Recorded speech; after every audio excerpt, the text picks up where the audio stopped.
Hello, this is Captain Poodle speaking. Are you ready to find love? Yes, ahoy, matey. Love. Exciting and new. Go online. They're catfishing you. Shocker. Fiancé. Soon you'll be flying to parts unknown. 90-day fiancé. Marrying someone you only met on your phone. Be they French or Chinese, a brand new K1 visa's the key. Ooh, the key to what, Poodle? To love. It's 90-day gate. Let's love. Yay! We did it! Y'all, this is 90-Day Gaze. And I'm here. This is an extra special surprise guest. I am here not with Maddie, that I'm already in a better mood, but with Chris Farah, y'all. Chris Farah. She already has her own YouTube channel with 90 Days. Y'all say hello to. I should say hello to Chris Farah. So people in their cars are saying, "Hello, Chris Farah." Chris Farah, introduce yourself. Who the fuck are you? Hi guys, how are you? Why is my voice so high? That's not how it is. I don't worry at all. Like, what if you didn't know me and you thought that that's what you were going to be hearing for the next hour? Like, hi guys. I'd hate you. You just click off. Hi, I'm Chris Farah. I am so excited to be here. It just randomly in our lives is that I've been friends with both Jake and Maddie for a very long time, and it's also randomly in our lives. I love this goddamn show, and I talk about it all the time. She does a YouTube recap for every episode, so y'all you can search. What's your YouTube channel? Just your name? My name Chris Farah. Farah like Farrah Fawcett, starts with an F. There's only one R. So Chris Farah, honey, on YouTube. It's like I love pop culture.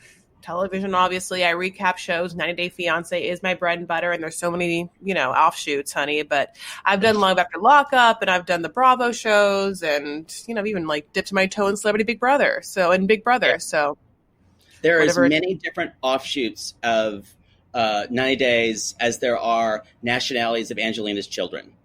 They're diverse, honey. Very diverse. Just like, just like Real Housewives, honey. All the cities, like 90 Day was like, oh, we're coming for it. Like you can't keep track of our stars. It's and we kind of think that I love The Other Way. The Other Way is like my show because it feels super real. And even though it's not, I know it's totally scripted. Happily Ever After. This is the first season we've watched, and Maddie and I both. And Maddie, this has been like a slog. There are all these terrible people. The only bright light in it, well, really not, because she's kind of Eeyore, but she should be, is Kalani. And you kind of root for Kalani. Nobody loves me. But you've been watching this probably from the beginning. Love this show. I liked Happily Ever After a lot, and I didn't mind the season. I'm going to be honest, like not to like take a little devil's advocate, but going into these, we love to disagree here on this channel. Going into the last two seasons that are on TV concurrently, which is The Other Way and Happily Ever After, I thought I was going to love The Other Way. Like no way. Like there was no way that I was not going to be obsessed with it. Like first gay couple, they're in love. They're so sweet. They're like very lovely, like Brittany and Yazin, like I love, why would I not be obsessed with that? But truthfully is that it just got boring while Happily Ever After gave me my shot of Angela. And I need a shot of Angela. Yeah. Every day. No, but at least once a week. I think I would not like her in real life. But I enjoy watching her hijinks. She has 2 spinoffs that are supposed to happen. They announced like a couple of days ago that there may be one with just her or one with her and Skyla and the fertility issues. And ain't no Angela gonna have a baby. We all know Angela cannot tote a baby. I talked about that one ghost egg that held on in her uterus. I couldn't even believe it when they had that scene. I was like, where is that? That's not an egg, honey. It's a polyp. That's not an egg. I mean, I couldn't believe it when it was happening. Also, like, and we can get into this, but it was really crazy to watch this Tell All Special Part 2 and them talking about how she wants a kid and how Skyla has to be able the one that's going to give it to her because it's for her bloodline. And Skyla's like, no. And the whole time, Jakey Poo, I am like, we're not going to talk about Scotty, are we? We're not going to even bring her name up. Like the whole time, they're like, if only we could find an egg in my bloodline and someone to carry and tote it. And Skyla's like, it's not me. And I feel like Skyla the whole time want to be like, well, it would have been nice if it could have been Scotty, your other kid, but I don't know. She's just so messed up and you don't want her blood in your kids, you know, like. Yeah, she's pretty fucked up. We don't talk about Scotty. They probably can't even contractually mention her. Yeah, because of PR for the show. People go crazy because people, I think, thought that Angela wouldn't even be on the show after all that came out because, of course, Scotty was on the show. I don't think that TLC Matt Sharp's ethics are as strong as ours. But I think cha-ching matters a lot more than your own ethics. But all you have to do, Larissa, is be in contract violation. Jeffrey from last season can beat his wife to death or not to death, but like at least 3 or 4, he's DV emperor. That's not a problem. Paul can like burn down a barn. No one has a problem with that, or a house, or a relationship. Oh, I know. Or can terrorize Karini. So obviously it's not a problem with bad people. It's a problem with bad press. So they didn't even want to address Paul and Karini. They didn't even want to, like, Sean Robinson didn't even want to address like Paul and Karini not being there. Like, and like I forgot.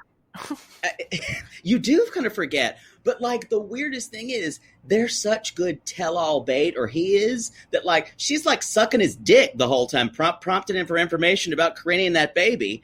And when they're not there, like, Paul and Karini can't join us today. I'm like, okay. Anyway, so we did say we did know each other, and we've known each other for like probably like 15 years, and it's crazy for 45 years. I knew Chris from working at UCB and Upright Citizen Brigade, and then Chris, I was lucky enough to be able to play piano for Chris in her one-woman show about a highfalutin prostitute named Fancy Jean Baker. Yes, I'm going to bring her back. By the way, I'm going to do something with her. I was going to do something her pre-COVID. We were, we were talking about it. And then she was one of the few people who's ever been on stage with both me and Maddie at the event called Cabaret. Yeah. Because we usually don't let anybody else on stage with us.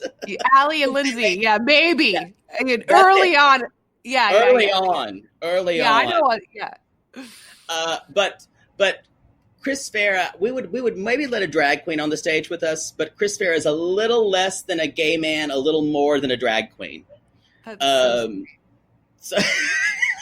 the sweetest thing I ever heard. I want to cry. You can put that in a pull quote. Yeah. I'm just surrounded by laurels on my website. Yes, I won like a film festival award. 3.5 stars. We always talk about Star Search, and for some reason, penis sizes, and him going 3.25 stars. I'd take 3.25 stars. Me too. I just like it the quarters. That's a really specific measurement. So let's jump into this. Let's just jump into the show. So you said you liked this season of Happily Ever After more. Oh, you know what? Let's mention why you're doing this, because I don't want to give Chris is gratefully filling in for Maddie Marr today, because Maddie's dealing with more stuff with his dad's basically his dad's health. And I don't want to get too much into it, but basically Maddie said, there's no way I can do this today. And I was like, let's spring into action. This is a good time for Chris Farah. And here she is. In a I love bathrobe, Maddie no so less. much. Yeah. I love Maddie so much. I have waited to be on the show. It is like, I wish, of course, that Maddie was here and we could all talk about this dumbass thing together. My heart and my prayers are with him. My God. I love me some Maddie. So thank you for having me on the show. And I'm missing him right now. Vive la différence. I don't even know what that means. It's something. This is what I think about when I think about that. It's a French term for like men are from Mars, women are from Yeah, it Venus. is. I mean, it's Vive la something like that. différence. You know what? Women are different. Is that what it is? That's something you say when you don't know. When I wanted to say something disparaging about Maddie, and I decided not to.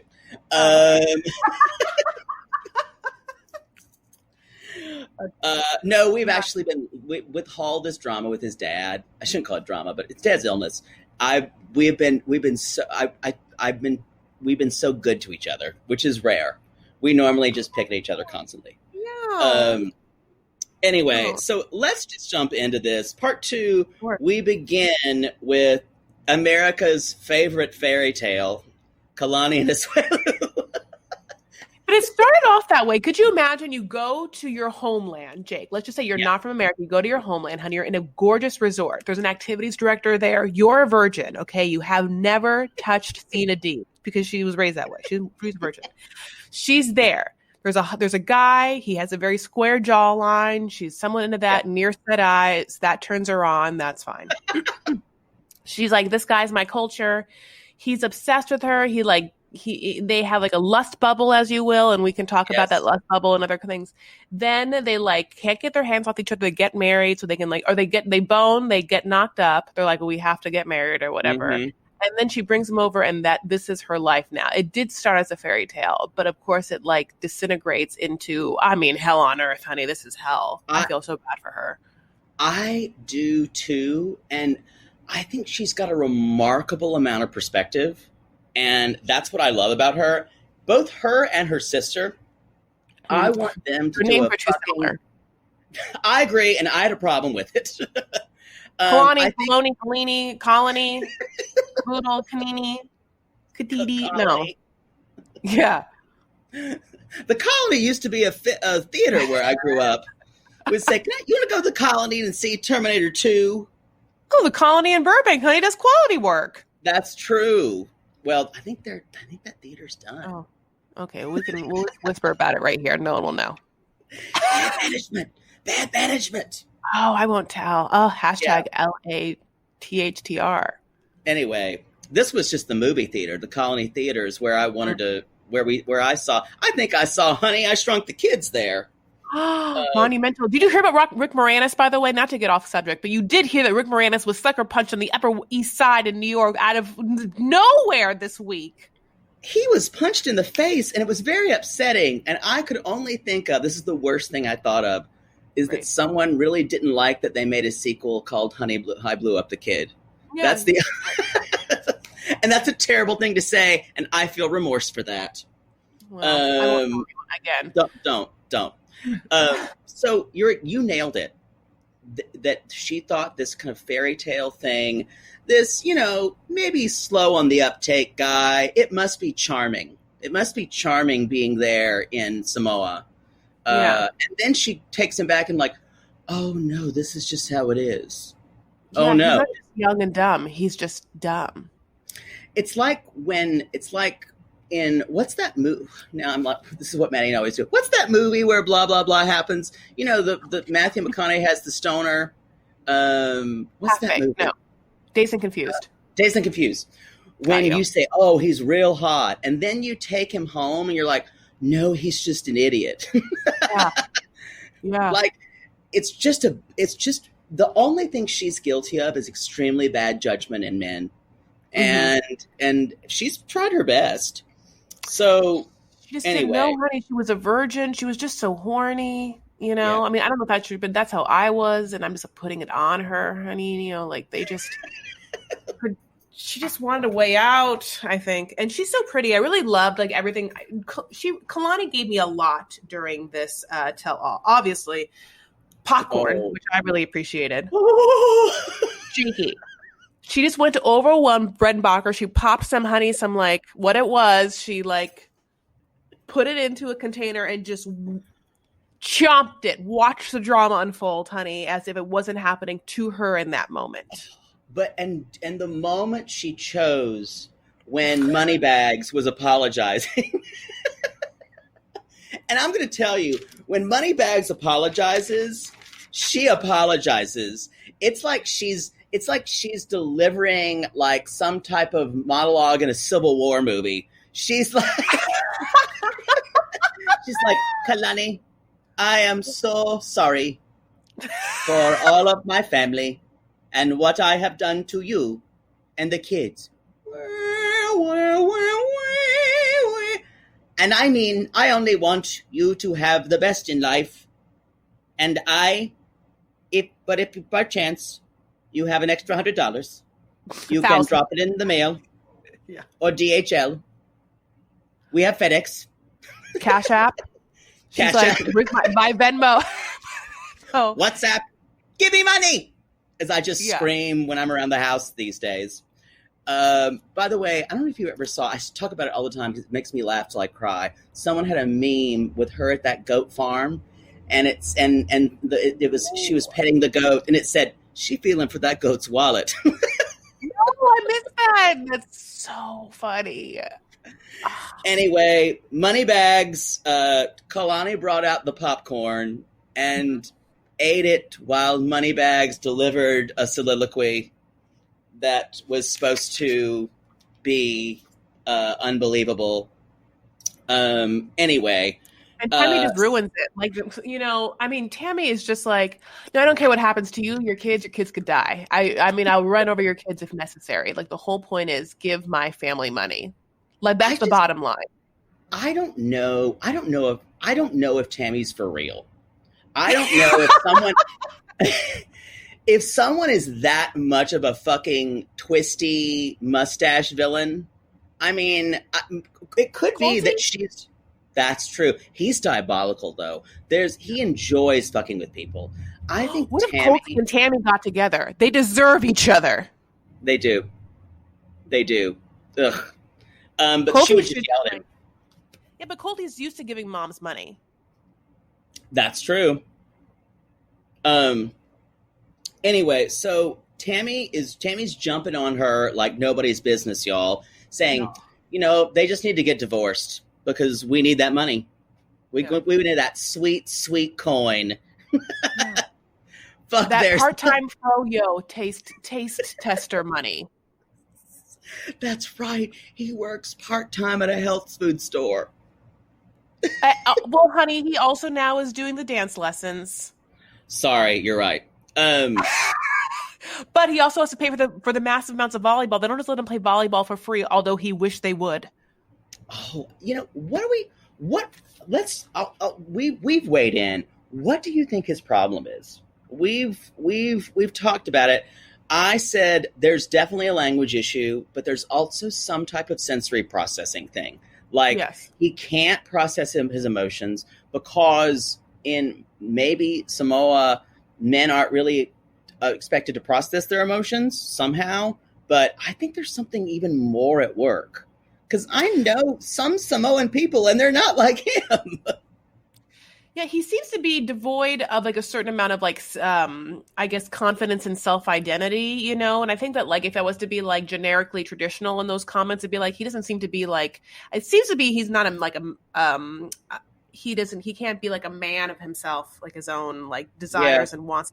He can't stand like in his own decisions. He can't just be like, it's always very telling when you have family members willing to go on a show and like tear apart the life decisions of someone in their family because it means they don't respect them. Like Tammy and his mom don't respect Asuelu's.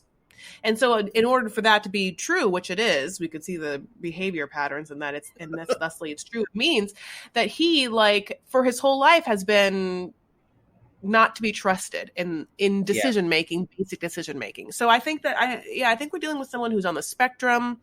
Someone who's a little slow, I guess, is maybe like the colloquial term for he's slow. I mean, that's probably the most catch-all word for it. He's a simpleton, right? A little. Yeah, I mean, Yeah, and when you're raised by, I think that you just used a term that people would use to diagnose mental illness in the 19th century.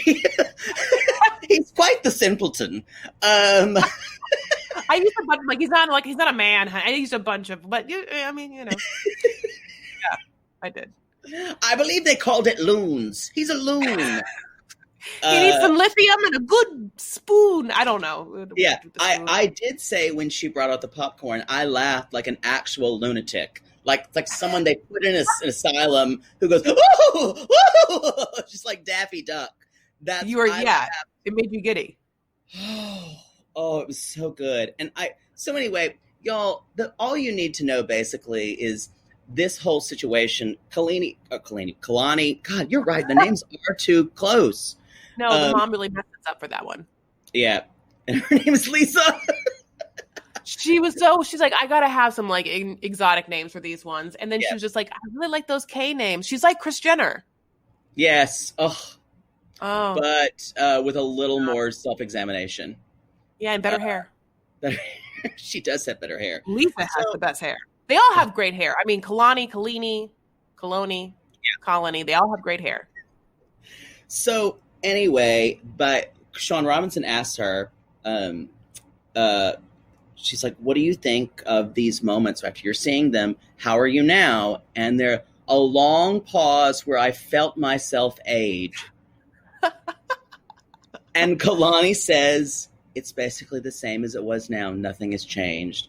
And the sadness that I've been feeling for 9 months dropped out of my chest.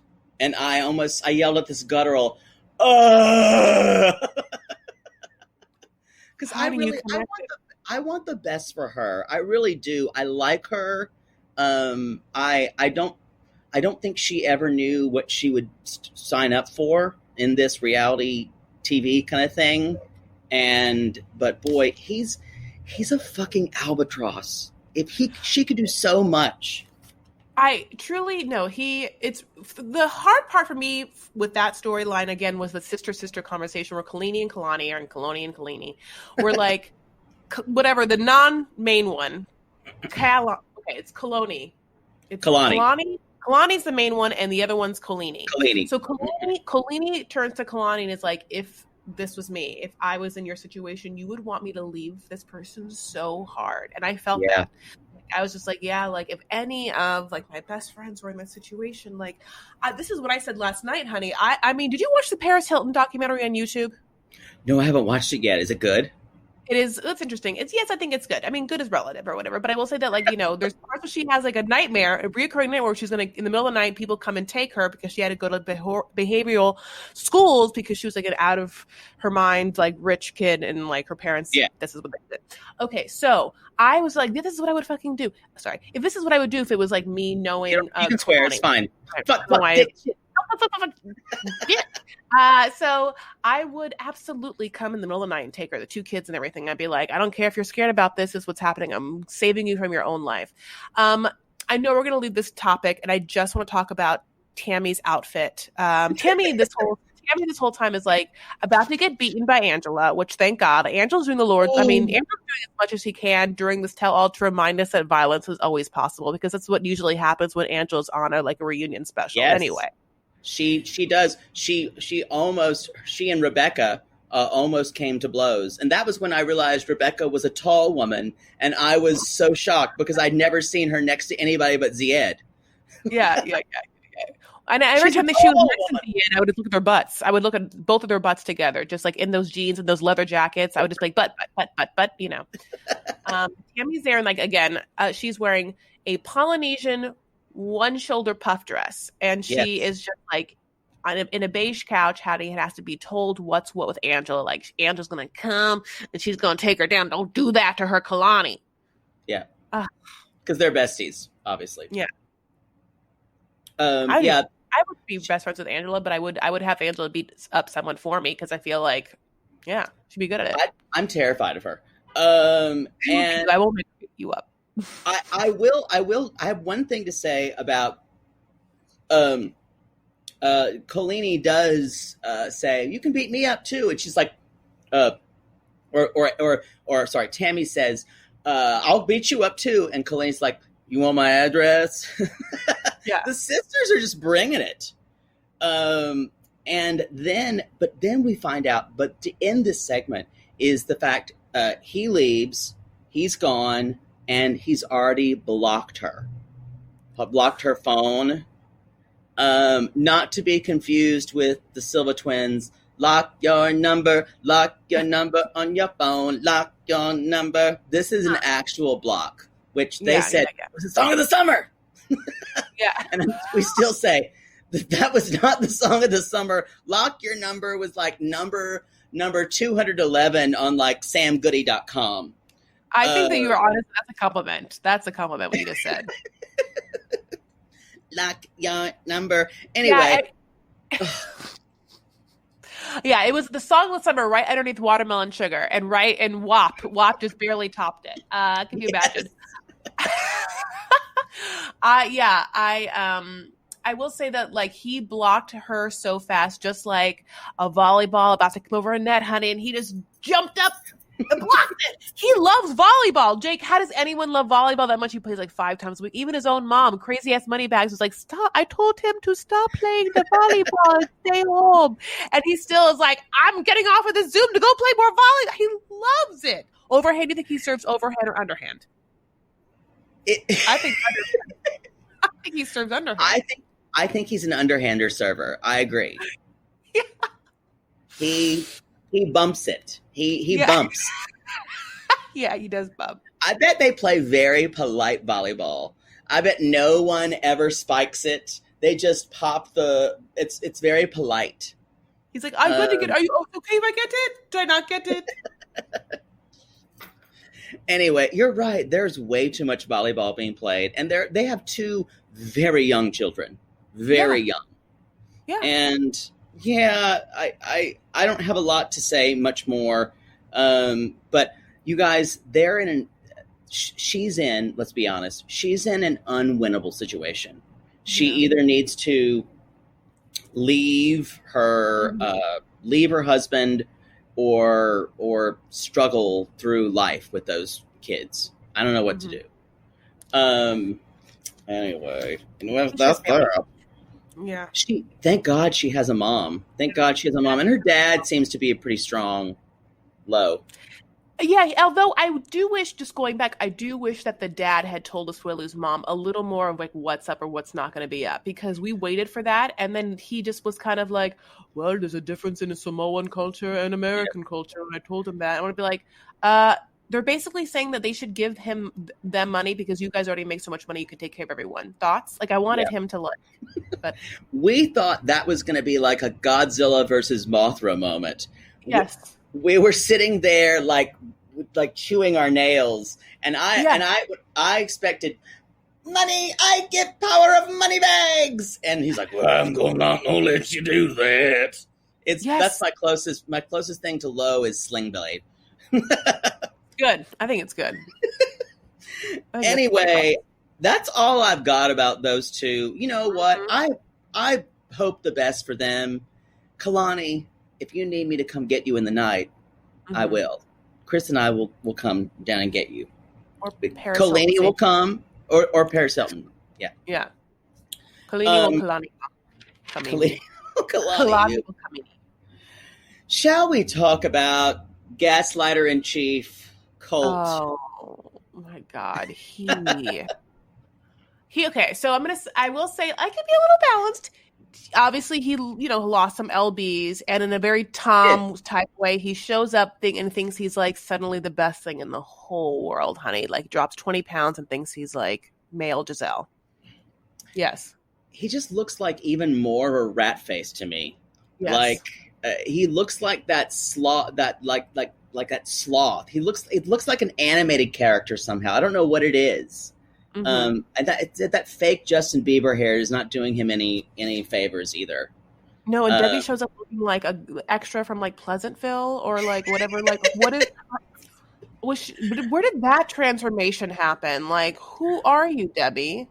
I said on part 1 of the tell-all that her hair looked exactly like something that a a female warden of a prison would have. Yes. It was like fire engine red. It hurt your eyes, and as Larissa said, red like devil. Yeah. Devilly. Liar. Talking about drinking, if we had a drinking game where we took a shot every time Jess called Colty a liar, boy, you're a liar. How wasted / incapacitated / not alive would we be at the end of this tell-all? I'd be at Cedars right now. Yeah, honey. Uh, I'd be at Walter Reed. You a liar, boy. Yeah. Set me on fire, boy. Yeah. Skater boy. It was liar. Liar boy. The interesting thing here, and we've talked about this before, but do you think Jess, it was a little bit like thigh dust protest too much. Do you think she ever loved him, or she just kind of wanted to be on the show for a green card and everything else, and she just enjoys now what she's playing up? Because how could you love Colty? Let's be honest. You can't see him in the bathing suit when she saw him in the bathing suit, and like that should have been it. Yeah. You know, she is a liar as well. You know, I kind of thought so too. I mean, I kind of like her a little bit, because I think "Good morning, my dick" was one of my favorite things that I used to say before COVID. Good morning, my dick. Yeah, that's the best part of waking up, y'all. Better than Folgers. Cup. Dick in your cup. Jeez. Yeah. Instead of a dick in a box, honey, it's a dick in a cup. You don't need to add me cream. I like my dick black and hot in the cup. There you go. I love it. So y'all, Debbie is basically trying to defend Colt as usual, and Vanessa shows up too, and Colt's like, "Hey, Vanessa," and everyone's like, "Hey, Vanessa," and Larissa screams at Vanessa, "Crocodila!" And I looked it up, and in Portuguese, when you call someone a crocodile, it is someone who cannot be trusted. And also someone who's a fake. But I loved, she called her Crocodila girl at least twice. Yeah, she did. I just saw Vanessa's face growing out and going, snap, snap, snap. She has a very interesting face, very interesting, weird eyes. Her eye makeup looked really crazy, and their timeline of what it is so strange, right? It's it's a messed up timeline of them being together or just sleeping together, but then he asks if she will be his girlfriend. She says no, and then he starts dating other people, but they sleep together again, and then she's just living together, but he doesn't want to be with him because she doesn't want to be with him because he lies to women. What? It's all garbage. That sex only happened because they would drink together. Has to be it. That's the only reason you fuck Colt. Yeah. Is you made a poor decision after 4 whiskey sours. Yes. Yeah. I think that he tells these women things they want to hear too. I think that I think obviously you said gaslight. I think that he's a crazy manipulator. And I think that he also finds women who intrinsically want something something that isn't just his sparkling personality. They want something from him, and unfortunately now he gets to offer these women fame, which is abhorrent. He's also very intelligent and plays women for that, and he also finds women who most of the time, besides Vanessa, whose language is not first English, and so he can kind of pull one over on them easier. And you're right. He finds vulnerable women who he's gross. He's a fucking predator. Yeah, he is.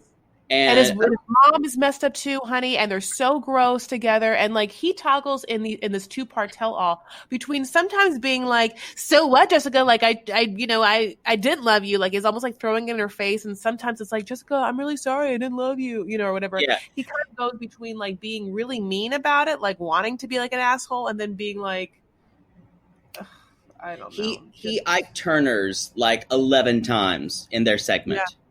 And it's so creepy, and I loved it though when and Jess even said, Jess said, "Why did you date me if you love Vanessa?" Because he said, "Oh, I love Vanessa." And he's like, "Well, because she said no, and I would have dated her otherwise." Yeah, and just like that's not what you said before, and it's like he just come up with all these reasons, and he even said this sounded like such a cavalier. It's like, "I'm sorry that you were in a shitty relationship with me. Not, I'm sorry for what I did to you. I'm sorry you were in a shitty relationship with me," which means you had a lot to do with it. Translation. Yeah. You agreed to it. It was he's a like fling a at weird best. relationship rapist. Like, in the He is. That's a great way to put it. Yeah. It's really manipulative. It's really hard to watch. The Debbie thing in him is so gross. Like, that's a whole other layer. Like, if he was it would be abhorrent to watch him being a manipulative gaslighter to these women the whole time. But then to add in this, like, watch him next to his crazy ass mom, and that, like, during the commercial breaks, honey, he's like taking one of them titties out and sucking them. He likes like comfort suckle. That's how he's gotten through quarantine, honey. And they are dried, shriveled. Like, that's why Larissa wanted small areolas, because she had seen Debbie's wrinkly old baloney-sized nips the whole time, and she's like, "I don't want the Debbie areolas," and so she got her areolas to be the size of like amoebas. Like that's what the look is. But at the same time, it's because of what Debbie did. This is like a Grey Gardens hell they live in. We don't know. Totally. It's watching Debbie, and this is the perfect thing to bring up on this podcast. Watching Debbie and Colt is like watching a weird version of Grey Gardens and Who's Afraid of Virginia Woolf, because they're playing mind games with each other and around each other. Also, a little bit of Cruel Intentions, the French version. Oh yeah, Psycho. But also these liaisons, because they're like manipulating people. Liaisons dangereuses. Yes, they're manipulating people, like, like Debbie obviously didn't want Jess and her son to be in a relationship. At the same time, there's unspoken sexual tension across. It is those three things together for me. Grey Gardens, Who's Afraid of Virginia Woolf, and Dangerous Liaisons. When Sean Robinson asked, we're getting ahead of ourselves, but at the end, how much sex are you having? I expected Colt to raise his hand and say how much he was having with Debbie as well. Yeah, just the usual. Yeah, it's we haven't changed much since quarantine. Yeah, same for us. We bang it out twice a week. We're going to talk about that though, the sex question, right? Because Eric's answer with Larissa was so crazy. I've got a lot of thoughts about him. We've talked about him consistently on the podcast, and he's such an enigma for me, and he fascinates me and also repels me. And I don't know why. Speaking of, we had someone send me, and I can't share it because I promised they would not. I am a position of his penis. And good morning, penis. You have a good morning, Ericky. Good morning, my dick, Ericky. I will say this to you, Chris. I was surprised. Okay. I was surprised. It is a very memorable penis. It is definitely something that is worth taking a chance on. It is definitely take a chance on me. Take a chance on me. Take a chance. Take a chance. Suck a dick. Suck a dick. Suck a dick. Suck a dick. Suck a dick. Etiquette. Okay. Now, it is ample in proportions. There's something about him that's so repellent though, and I don't know what it is. And I feel like. Go ahead. I'm sorry. He looks to me. No, I'm sorry. In the tell, he looked like a 22-year-old constantly in an Old Face app. Yes, was his hair, but like, there's also something that he's not all the way there. he's not all the way there. And I feel like either he's a huge phony who's got a kind of a narcissism thing going on, or we think he's got some kind of sexual compulsion thing. We think he's probably bi, almost certainly. I think he's been upfront about it.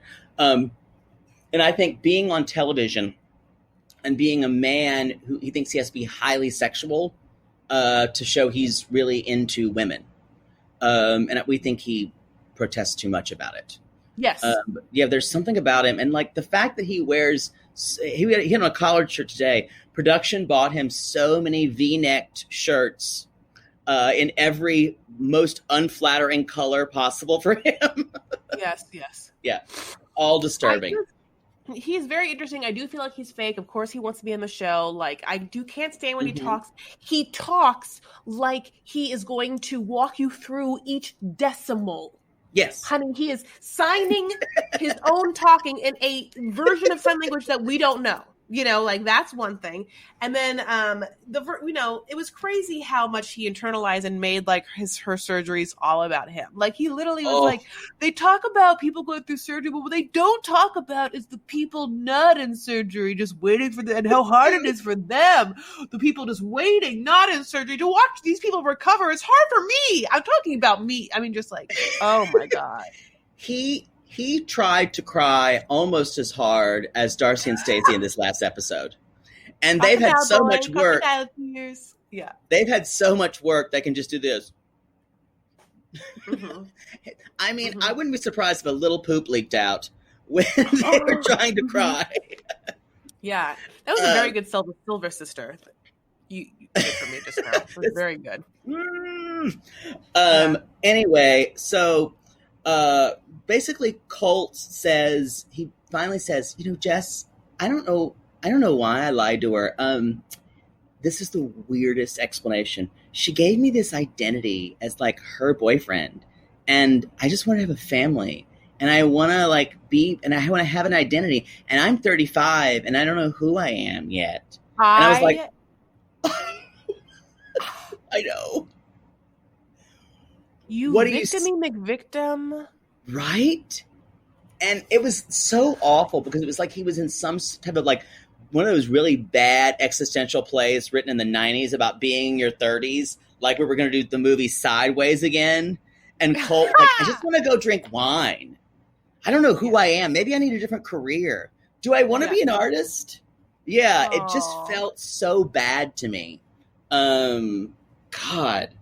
And so basically, and then so Vanessa chimes in again, and Larissa in her milkmaid braids screams, "Liar, crocodilo girl!" again. Yeah, I love her milkmaid braids. Honey, those titties are so big. That's another reason why she had to have a small areola, because literally you would see them in like what she's wearing. They are so hard. Jake, they are just the hardest beach balls, like just they're gonna choke her. If she can't sleep on her back because they threaten her breathing. I will say those boobs are too big, but she said she wanted to be a blow-up doll. That doctor gave me the heebie-jeebies. Oh, you mean Dr. Lane when he's like, the areolas are a little big.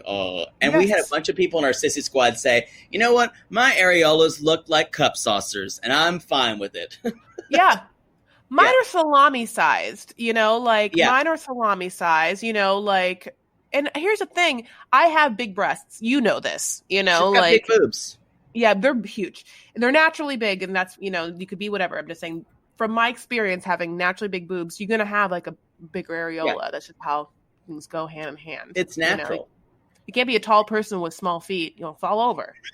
Where your nipples will slide off your titties if you don't have the areola. It's a big anchor. You need an anchor areola for them titties from the nips. It's true, because if you've got a big breast, that baby needs a lot of surface area just to latch on. Yes.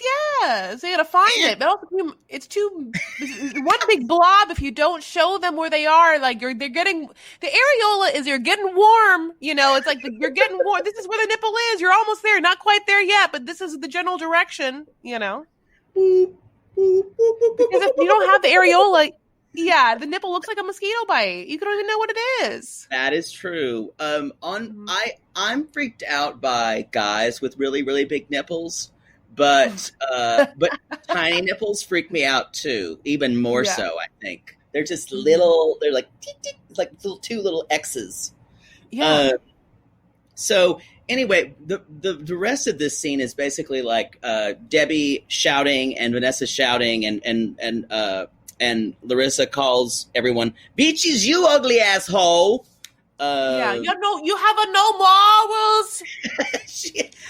I will say, I would love Larissa so much more if she just let everyone else hang themselves. But she's still so reactive. Are people in your sissy squad, and because I get a lot of this, which I totally get, like, are people upset at Larissa though because of the fact that she has 3 kids in Brazil? We never talk about. She keeps having these surgeries. We get that. We get that. I mean, we haven't seen the previous seasons, so we know. I only know her from this, but we know about them. Like I'm under the. You know what? You didn't watch. Yeah, you have to absolutely watch the first season of Colty Larissa. It's crazy. Don't worry. Okay, we are. We're going to do it in our. We've been watching previous episodes in our Patreon. Yeah. With that, I want to take a quick break. We'll be right back, you guys. Yo, what you missed during the break was Chris Farah deep-throating her Yeti mic. That's the noise I decided to... You're going to fit in perfectly. All we talk about is blowjobs, jizz, dicks, and occasionally the people on this show. I think we were almost done here. I just want to say one more thing about Jess and Colt and Debbie and Larissa. That sounds like Bob, Carol, Ted, and Alice, like that play. Yep. Where they all sleep together. Yes. Groundbreaking theater. 2 people out there went, "I saw that." The rest of people went, "Let's change the channel." So Colt leans in right at the end and goes, "Hey, Jess, how you doing?" Yes. It was my blood turned to ice. It was just, and like, I'm not female, but I feel a lot of empathy every time I see a woman getting kind of creeped out. Yes, I think, like, why are you suddenly being nice to me? I don't. Yeah. What is this? I don't. And she's like, "Why are you talking to me?" At one point, I would have been like, everyone just saw that, right? I would have been like, we're all on Zoom and we just all saw that what he just did, right? That was horrifying. Sean Robinson comes in with like, "I can't help overhearing." Really, like, Sean? Bet you're on the same Zoom call. Yeah. It was so stupid. The dumbest. I think I'm ready to move on to now. I know you probably say Tanya and Syngin. On our show, we say Tania and Syngin because that's how it's spelled. I will correct you if you say Tanya. Don't worry. There is no Y there. You're right. It is an I. I would love another perspective because last season, if you were to say the name Tania, I could chew nails at you. Because, as I've said last season, Tania is your woke friend who you invite to things, and she's like, she starts talking, and everyone else goes, "Why is she fucking talking? I hate her. Why do we invite her?" And the weirdest thing is, we all know Tania is very intelligent. And Tania has, like, I also say that there are 2 Tanias. There is the Tania who is very emotionally aware. And there's the one who she hides. That's like, I need love and I need attention. I need a baby in me right now. I need everything that I know I shouldn't have cerebrally. She's like that division. And it's so frustrating to see who's going to come out. What are your Tania thoughts? Because she is so divergent in the 90 Day Fiancé world. Like, you either love her or you hate her. Yeah, I will say this. First season, she was villainous, like she made no sense. She made this, she started, the way she literally started off was like, I met this white dude in South Africa, which if you know anything about apartheid or like, apartheid and like what's happening politically there, like, like a bunch of white people in South Africa, like, Racist. Sorry, they live in a society where like the black people are like treated like second class citizens, and they were like the original inhabitants, and these white people came and colonized and blah blah blah. So there's like inherently like a racist or like undertone to like where he's from. So when we first met Syngin, it's Tania being like, he had never really like had talked to like brown people and like blah blah blah, and you're like, oh my god, it's gonna be all about this. But then we meet Syngin, and he like never once has one morsel of like a racist moment where you're just like, this is just like a happy-go-lucky dude for like, is just in his own way also. And not in the Asuelu way, but also just like simple, like dude wants to like have fun, be with his friends, be with his family, drink, make a little money, feel good, have a good time, be happy. Yeah. Period. The end. Like it's very Jack and Diane. It's just like, let's just have a little house and I can drink. Yeah. And then she's the one, honey, that so he has to go to America. She leaves him. She like studies being a witch doctor when making crazy ass soaps, honey, with a bunch of, and they're all like free titty running around, and he's just there having to like rake leaves in her mom's backyard. Like, I felt so bad for him. And then of course he's just obsessed with her. And then she's just like, you're not my soulmate. So that's how she's like a Lida. Like, you're just like, you're a monster. Then we see her this season and nothing happens except they go to his home and they just keep having meal after meal where she doesn't remember she's not amongst her friends. She's amongst his friends. Thank you. And here's the thing too. Yes. She's unaware.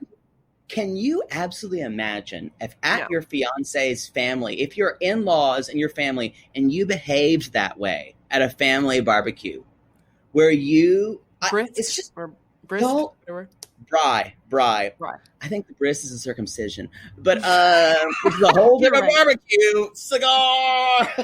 Some meat's being cooked. Okay, I don't know. But honestly, that was a problem for me. But I will say, I haven't hated her as much this season, and it's bothered me because I have so much rage inside for previous season Tania.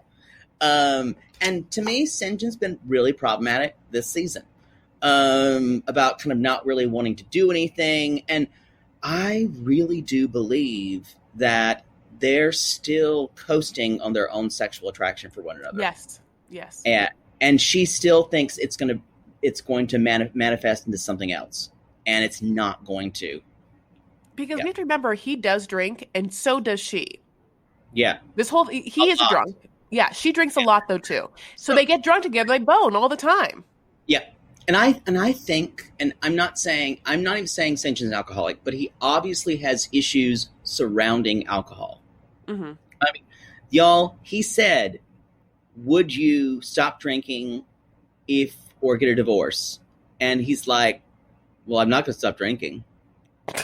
Well, that's a red flag. Yeah. If your significant other, if I had I don't know, my guy would have to really be hot if I'd stop drinking.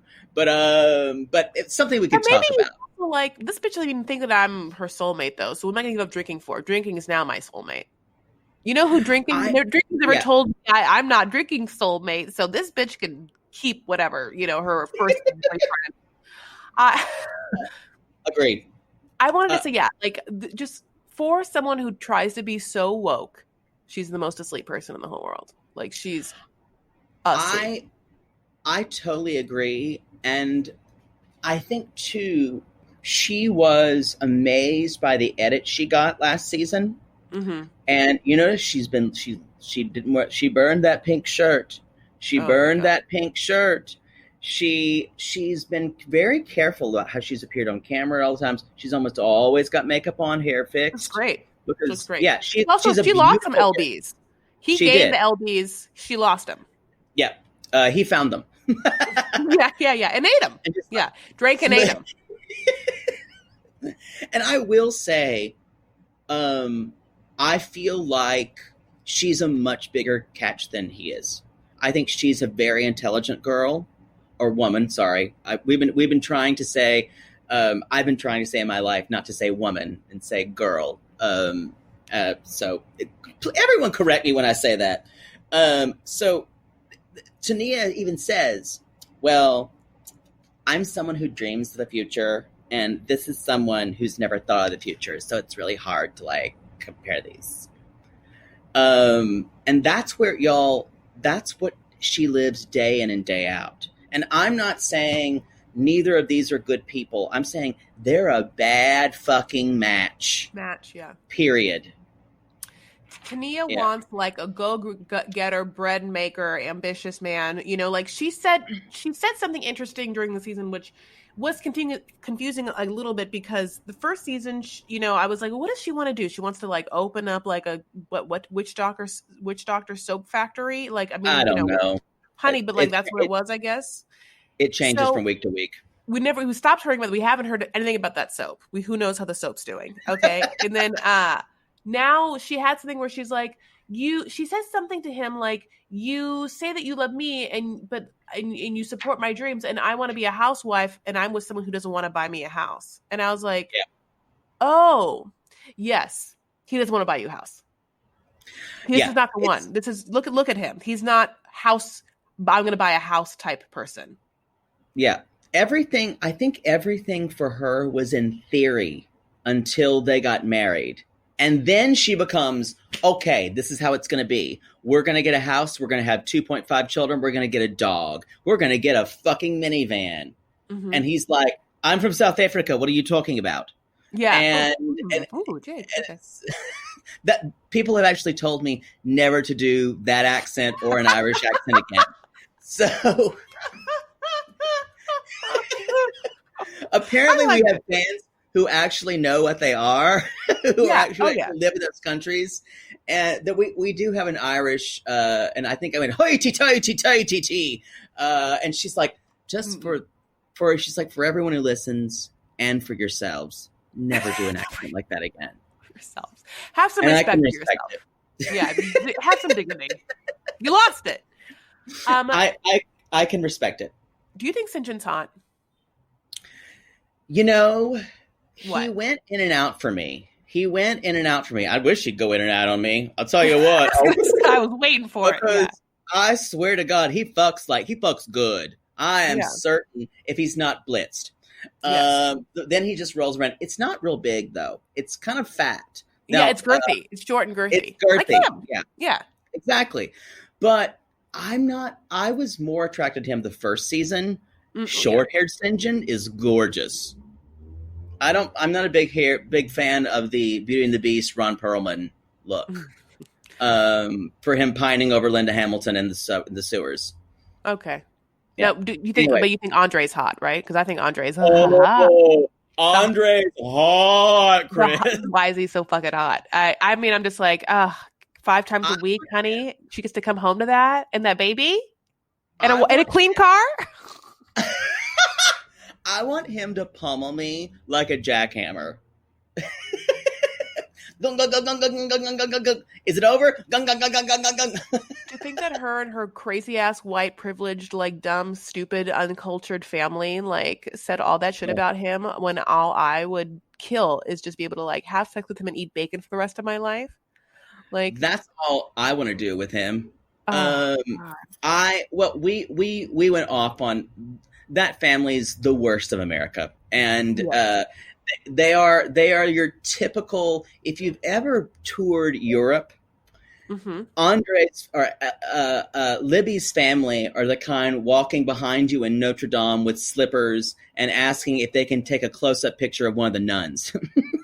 Yeah, they're the worst. They're the worst of America.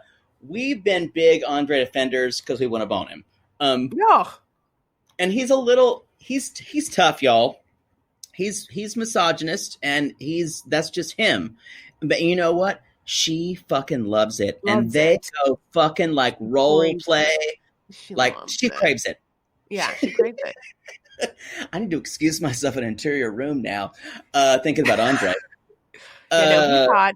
Yeah, I just they were super gross. I definitely don't want them to have a spinoff. And what maybe, of course, like the most irate is that there are mugshots. Of course, as your listeners know, and as you know, there From are family. instances of like Libby's family having arrested for like drunk driving or like public nuisance, where there's like they have like such a trashy past and they are trash, and I personally feel like being uncultured and not having like a graciousness or an understanding or like an empathy and or an appreciation for other cultures like makes you I think it looks like you are a peasant. So like all Agree. of their like looking down on Moldova culture and cuisine and peoples, I'm just like, you are trash. I don't care how expensive you or how rich you think you are, and you're like dad's one business and all you have to live off of him, but you're nothing in this world. You're uneducated. I mean,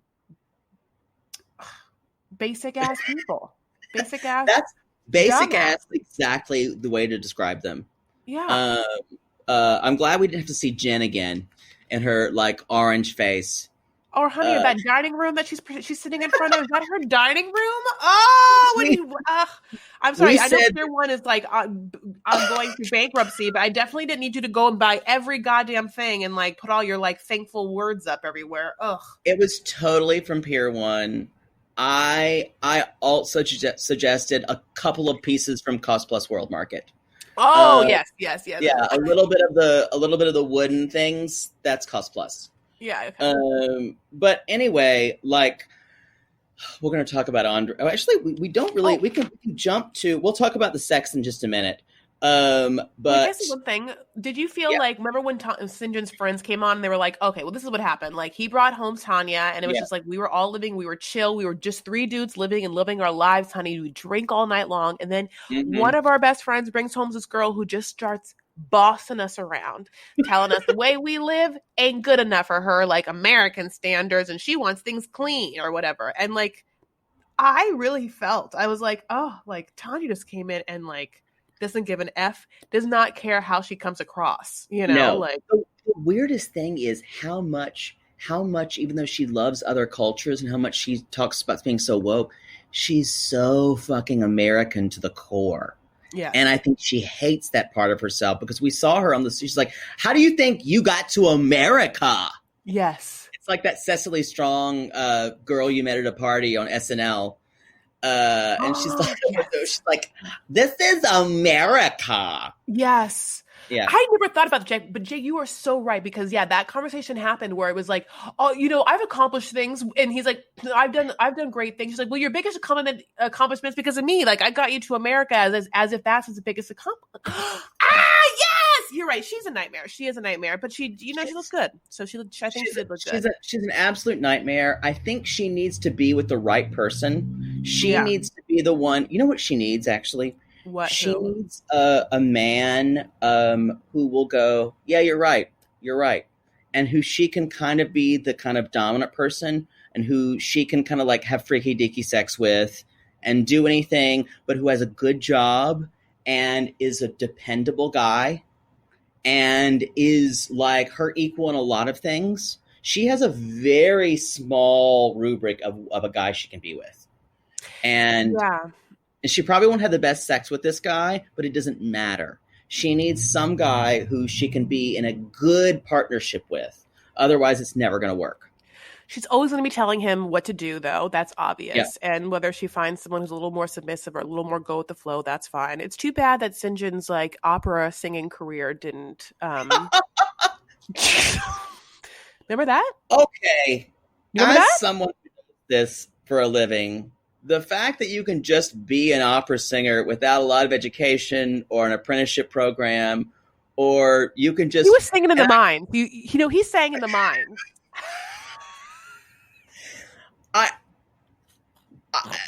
I was always speechless when he would talk about this, but there's just the fact you could just like audition for a regional opera and they don't get people from other places. It's a circuit, y'all. You have to go to school. You have to go to an apprenticeship program. And then you have to get an agent. Ask Alyssa Albertson. She's in our squad. And I think, what do you think about his friends? I think his friends are hot. Syngin South African friends. I didn't think they were hot. No, I wouldn't say that. But I thought they were cute. I appreciated that. Quarantine for me, so I would basically fuck Danny DeVito at this point. Ooh, yeah. Girthy. I was kidding. Girthy. Danny DeVito as the Penguin in Batman, I would fuck it. Oh, honey. Then might as well fuck Ed then, if that's what you're gonna do.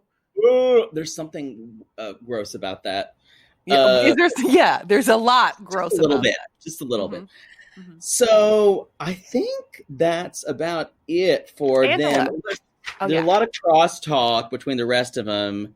I think that's it. So we can talk about before we get to Angela, let's talk about the sex. Great. So Sean's like, so since this is the newlywed game, let's talk about how many times we make whoopee a week. Yeah. I wanted them to have cards and be like where the guy puts up one and the girl puts up one, they see if they match, you know? I mean, I was like, I guess we've run out of things to talk about. I'm surprised that Sean wasn't like who usually initiates it, and it could be like, Eric could be like Larissa, and like Lisa would be like me, or whatever. Crocodila. This is another reason why. Another reason why we know Jess is showing up and just like doing this for whatever is because she's now already married to some dude that she met through Carmen and Larissa. Like that. I mean, she's already married. Yeah. Anyway, good for you, Jess. You got yours. Yeah, I haven't gotten mine. I know. I'm still looking for mine too. Mm-hmm. So Sean basically says, has the pandemic been better or worse for your sex life? Andre and Libby says 5 times a week. And I go, that's exactly what I did. Y'all, Chris Fair just licked her lips and I'm thinking about doing the same. Mm-hmm. And he's like, I have to do my job, right? And I'm like, yes, you do have to do your job. How do you clock in?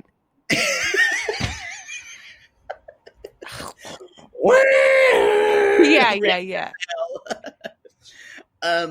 I will say, as much as weird faced, I always say Elizabeth's mouth bothers me. It's like her mouth is upside down or something. Mm-hmm. It's tiny and upside down. Mm-hmm. It just always bothers me.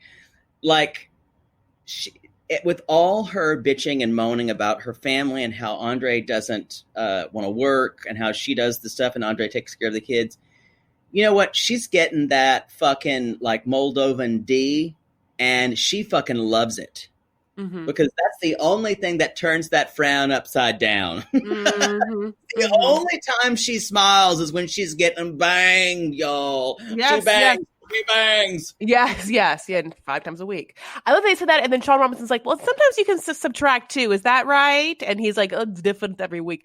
Now, we didn't talk about this, and this is like, their whole thing was, it is hard for me to remedy this. It's like, if you want to be in a traditional cisgender relationship, if you want that, if you want to subscribe to traditional gender roles, then what we know, right? The man comes home, he brings home money, he has a job, and thusly he sort of makes decisions for the household. And the women, right, after giving birth to the kids and then having to feed them from their body, which still happens, and tend to them, and are like, if they don't have a job, they truly, I feel like women usually make decisions anyway, or they're, kind of like really frame the decision. So the men choose, but the women are like, yeah, but it's between these two, or whatever it is.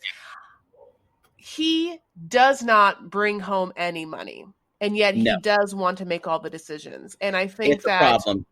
I don't understand why he isn't more like, it's a problem. Exactly. It's a problem. I also want to make money, but I have to wait for this or whatever. But he's kind of like, no, I'll make decisions and whatever's happened. She's making more money, so it's fine. It's like, no, you should want to make money. You should want to make more money too. And I feel like, that's one part where he can't even argue. And if she were to say, why don't we try it? We will switch completely.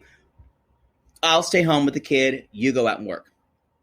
And they would just say, let's just try this. Let's experiment and see what we think about this. And they could finally see it from the other side for one time instead of her saying, get a job. He's like, I take care of kid. Get a job. I could take it. So maybe they could do like a Wilma Flintstone, Fred Flintstone, where she goes to the quarry and Fred is like washing dishes and he doesn't know what to do. But it's not that funny with them. Not as funny. Sexy, not funny. Not, yeah. That's, yeah. And then Eric, Tanya and Syngin says there's 4 with foreplay. They have 4, because you're right. They're exactly right. They have a couple drinks. He gets horny. He bangs her. And she likes the sex. Yeah. She's also drunk, because she's also drunk. Yeah, agree. Yeah. Eric and Larissa 5 times. And everything regular else is sex. foreplay. Yes. What is regular sex? The other times is foreplay. What is regular sex? Is that just missionary? And the other stuff is when like he's hanging down in a sling and you're pegging him. That's exactly. I wanted to know. I'm like, okay, so blowjobs, like, does that mean like you're not counting blowjobs? Are you talking only like, virginal, like sexy goose, like what is it? But and also to have Larissa be like, Ericky has so much experience with multiple women, I don't and boys. Yeah, I will say, I've been with some bi guys. They are wonders. They know their way around the equipment. Let's just say that. And they are pretty uninhibited about it. And because they've been experienced. And the bi guy they're with a guy for one aspect, and they're usually with a girl for another aspect. Interesting. But yeah, it's like they're with the guy for like because guys can just do guys talk their own language, honey, and they can just don't have to care the and all the really well. The equipment. Yeah, you don't have to play all the games. You have to play with females of talking them into certain or whatever. Yeah. I'm willing. I'm seeing every dick as a lifeboat. Honey, send him a dinghy. Send him a dinghy at least. Yeah. Man overboard. Man overboard. Every honey, dick a first is mate, send him a captain. Oh. Anyway, and so Colt, she basically talks to Colt a little bit, and Colt's like, I just need to say, this was my least favorite quote of the entire thing. I just want to say, I love to beep, which meant I love to fuck. And for those who know why I say fuck that way, it was because that one time I hooked up with a deaf guy, and he said funk. Chris's eyes just sparked. I'll tell you the whole story when we're done. I won't even go on. I cannot wait. Oh my God. That's so I always say funk. Yeah. One day, this is when if Matt and I ever get a TV show, this is why all of these episodes are going to have to go away. Yeah. Yes. I'll describe every part of anything we've ever done. Totally. Y'all, you're never gonna be able to find those. You need to download them and just share later on. Yeah, screen grab them now. So anyway, they're talking about, and Angela basically said he and Michael had 38. They did 38 times in 2 weeks, and I said, "Wow, think of the chafing." Yeah. Or how much lube that was. Oh, she had to bring probably a bucket of lube. Yeah. She could have used boy butter. Boy butter, you should sponsor 90-Day Gays. But what if she honey, what if she has that WAP? That WAP, WAP, WAP, WAP, WAP. Maybe. But let's be honest, she doesn't. No, she doesn't have an egg. It doesn't have a WAP, honey. Things she doesn't have. The ability to bear children, nor any moisture. Yeah. One of like those an old nights for Halloween. Yeah. There's one little witch somewhere in her cervix, just roaming around, honey, with her gray hairs bouncing in the breeze, honey. She's making sure it's all fine there. So you're an Angela fan. Mm-hmm. Tell us why you love her, because Angela definitely has her detractors. Oh yeah. Yeah, Angela and I have a lot not in common. right.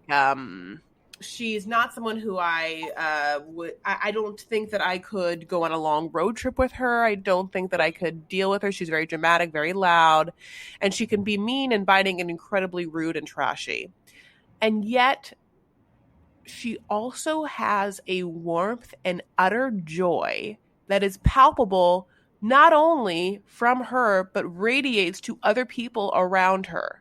The way that she interacts with Michael's mom, the way, like she's like, I forgot the word that she uses for Michael's mom or whatever. Oh, I She, can't for remember either. being, yeah, for being, for everything we just talked about Libby's family, right? Like, and they're just like hoity-toity, like whatever country club-esque wannabes. They go to a country and they trash on every part of it. Angela isn't going to Nigeria and being like, every part of it's great. She doesn't want to eat the goat head or whatever, and that makes sense. But she like doesn't trash on the like culture the way that a lot of these other Americans, including Lisa and Usman did. Yeah. Like if you have side by sides of Lisa and Lisa's wedding there in her garb and Angela, two different women, like Angela is like actually smiling and having fun at her wedding and like talking to people, and she laughs and you're like, oh, that's a genuine laugh. We know what those, like, so because of all of that, and because of the fact that she, for some reason, tends to be like somewhat natural on camera, and also I feel like I distinctly understand her utter wants and needs in a super objective way. She is an empathetic character, and all of the like stuff I don't like, the Trump boxers and like the fact that she, whatever it is, it's like, give me Angela. She is the most real and most well-rounded character, I think, of the 9-Day universe. I think that's a really good defense of her. And I've heard some people say they don't like her being abusive. There have been times this season where she's been pretty awful. But I'd still understand it. But you're exactly right about the joy that she brings to people around her.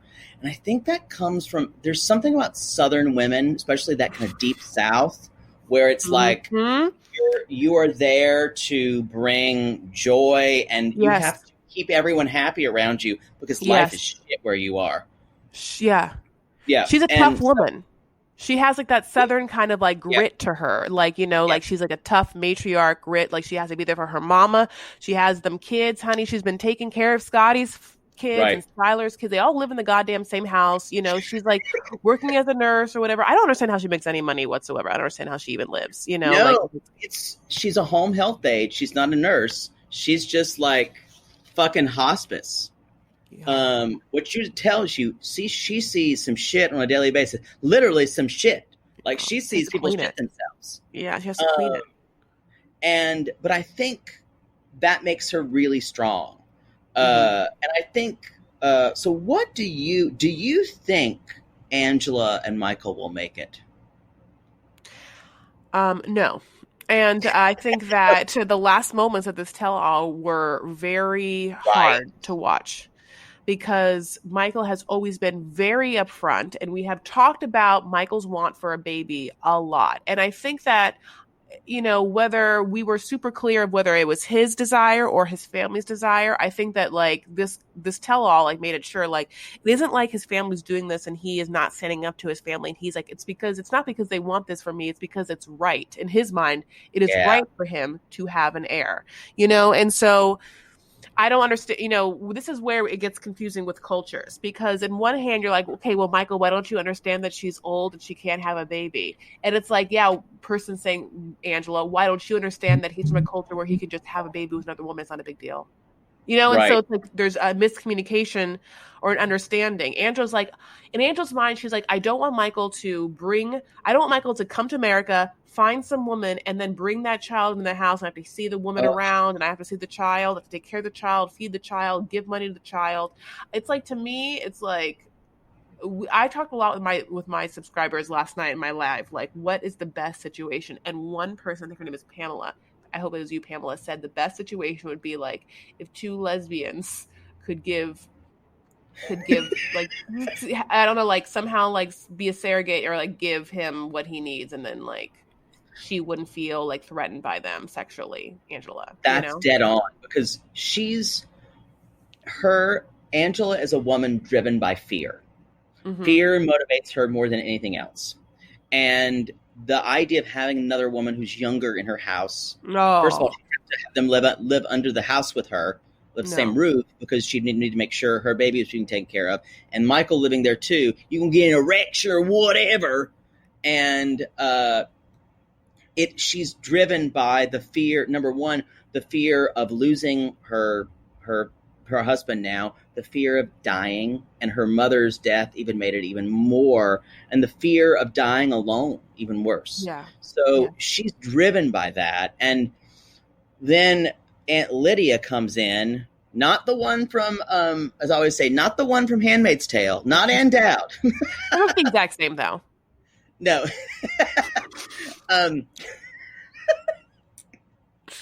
You can't tell them apart. I saw Ann Dowd in a play about a year ago, and I wanted to go up to her and saying, there's an Aunt Lydia on television too. We talk about you all the time. I said, I've name checked you several times on the podcast, but I didn't want to hang out and stay around. Oh, too bad. In my She'd dream, get you the would. fuck away from me. In my dream, she'd be like, "Yeah, Aunt Lydia, if Angela's, let's talk about it." She'd be like, such a big 9-day fan. That Ann Dowd. Yeah, look up Ann Dowd. Ann Dowd is pretty spectacular. If you've never seen The Leftovers, Ann Dowd kind of made The Leftovers as her that kind of terrible person.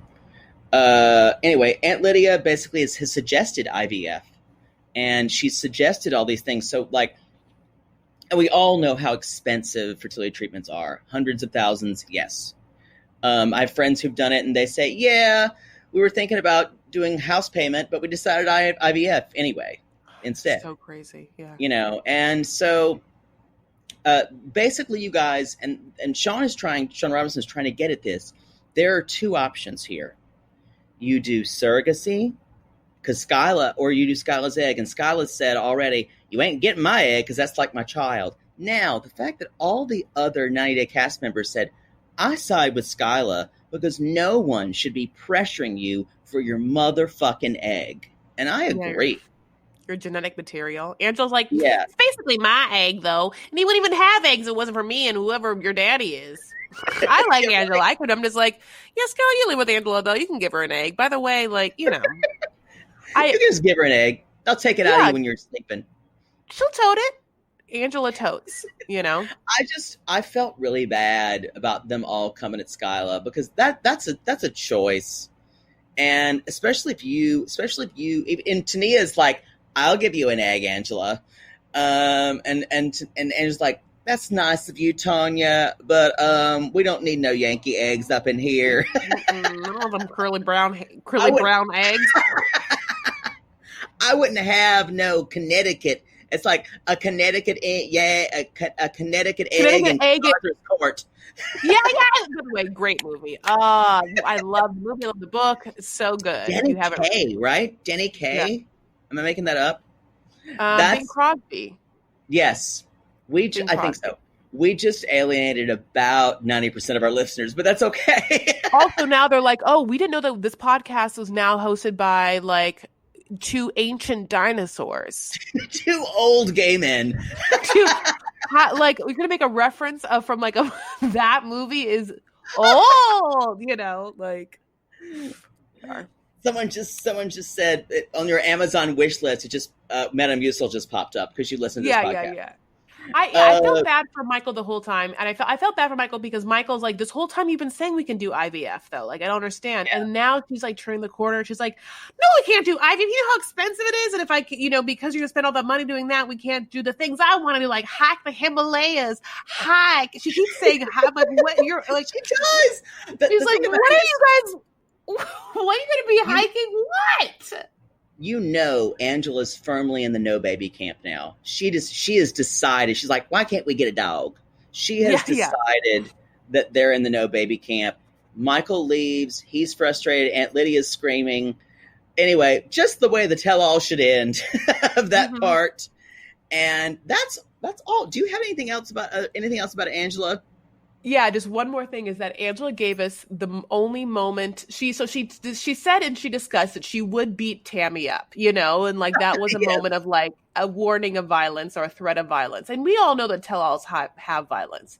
Yes. And sometimes. And then Angela did what the big oh shit moment for Angela was so simple, but it made me LOL because it's all they could do is in a Zoom and be like, Angela gets so upset and then she just kind of knocks over her computer. You guys remember that? So like, all you see is like, what? I'm not gonna let you be a mom.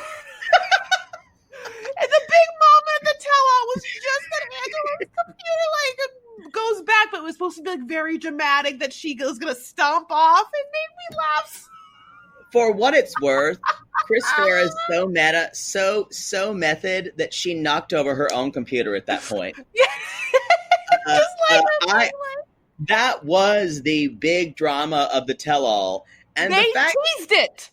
They teased that moment over and over, Jacob, of Angela being so sad. And that's all it was. We've all been in COVID too long. When someone taking their computer and it falling is the big moment of the tell-all. Okay, I also said this, and I'm going to keep saying the things I said last night, but I wish, and I don't understand why they didn't have a bigger oh shit moment. Like, they wanted it, like, just to be like, and my fiance's in the room, and he would come in or whatever.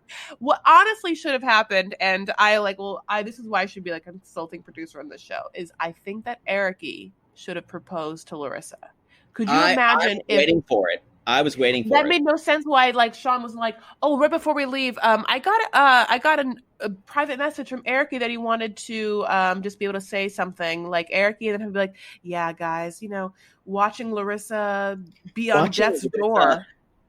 Be on, as it was really appealing to me. Vogue. You almost see them die, but throw up as much as I did, and she threw up a lot the first night.